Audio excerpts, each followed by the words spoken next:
Latest news updates కోసం ఇప్పుడే download చేసుకోండి Media Effects app. Welcome to Media Effects. సినీ పరిశ్రమలో ఎన్నో పాటలకు తన గాత్రంతో ప్రాణం పోసింది. అద్భుతమైన గానంతో సంగీత ప్రియులను మెస్మరైజ్ చేస్తుంది.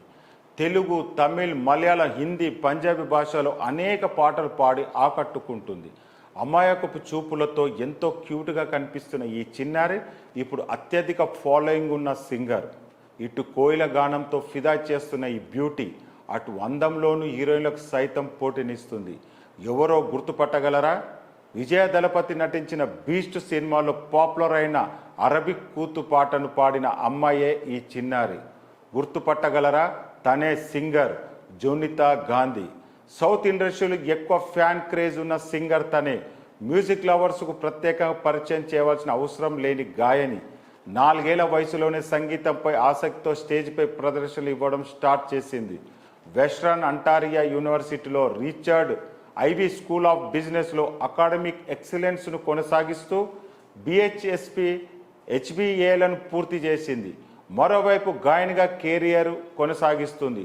మొదట్లో యూట్యూబ్లో ఆల్బమ్ కవర్ సాంగ్స్ చేస్తూ ఫేమస్ అయ్యింది. ఆ తర్వాత బాలీవుడ్ టాప్ సింగర్ సోను నిగమ్తో కలిసి పాడే అవకాశం అందుకుంది. ఆ తర్వాత జోనిత్ కెరియర్ టర్న్ అయ్యింది. 2013లో షారుఖ్ ఖాన్ నటించిన చెన్నై ఎక్స్ప్రెస్ సినిమాతో ప్లేబ్యాక్ సింగర్గా సినీ రంగం ప్రవేశం చేసింది. ఆ తర్వాత హిందీలో అనేక పాటలు అలరించింది. గుజరాతీ, హిందీ, పంజాబీ, మరాఠీ, తెలుగు, కన్నడం, మలయాళ భాషలో అత్యధిక పాటలు పాడింది. తెలుగులో ఏకంగా 22 సినిమాలు పాటలు పాడింది. సూపర్ స్టార్ మహేష్ బాబు, కీర్తి సురేష్ నటించిన మా మా మా మహేష్ సాంగ్ ఆలపించింది. 1989 అక్టోబర్ 23 న్యూఢిల్లీలోని పంజాబీ కుటుంబంలో జన్మించిన జోనితా చిన్నప్పటి నుంచి సంగీతంపై మక్కువ పెంచుకుంది.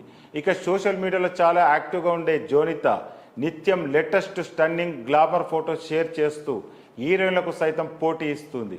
ప్రస్తుతం జోనితా లేటెస్ట్ ఫోటోస్ నెట్టింట వైరల్ అవుతున్నాయి.